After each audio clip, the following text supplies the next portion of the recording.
Hey, welcome back to St. Paul Harley-Davidson. Today we're going to talk a little bit about battery maintenance, your tender lead, and battery tenders in particular. A lot of times we ask customers, do you keep the bike plugged in when you're not riding? Do you have a tender? Do you have a tender lead?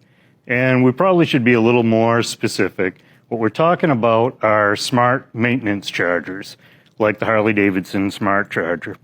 What they do is maintain the battery, read the voltage, read the conditions of the battery, and they go into a float mode when not necessary. So you don't have to worry about unplugging it. Is my battery going to overheat? You can leave it plugged in all the time. Now here at St. Paul, we've been installing these harnesses, tender leads, on bikes since the 1900s now. They hook directly to the battery. You can run the short lead out where you can get at it, plug in your maintenance charger.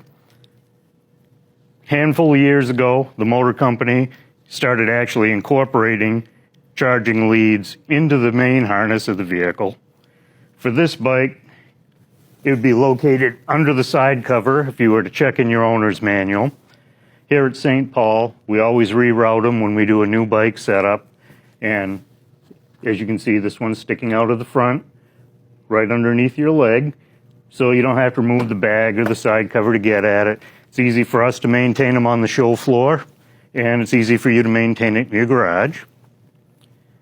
The other thing to be mindful of with tender leads is because this is hooked directly to hot battery voltage, they're fused. So this bolt-on lead has an inline fuse that can be popped to protect the circuit.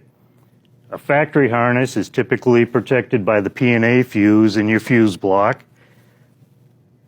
And what we want to do is make sure we don't have an open circuit before we hook in the charger. So what my guys will do anytime the bike's in for service is just do a quick check of the standing voltage on the battery. This one's reading 12.1, so that's low. This bike needs a charge. You could use a simple test light just to see if you have a complete circuit, but this will also give me that extra bit of information about the bike. If I had an open line, no voltage, then I'd want to figure out, do I have a wire problem or a popped fuse? If so, what popped the fuse?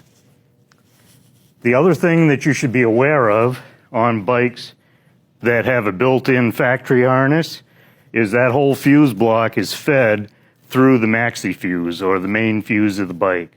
So a lot of times customers, which is a good move, will pull that maxi fuse out when they're storing it for the winter or extended periods of time to try to minimize draw on the vehicle. On these later bikes, when you do that, you've actually disabled this harness connector, and you might have your battery plugged in all winter, but it won't be charging.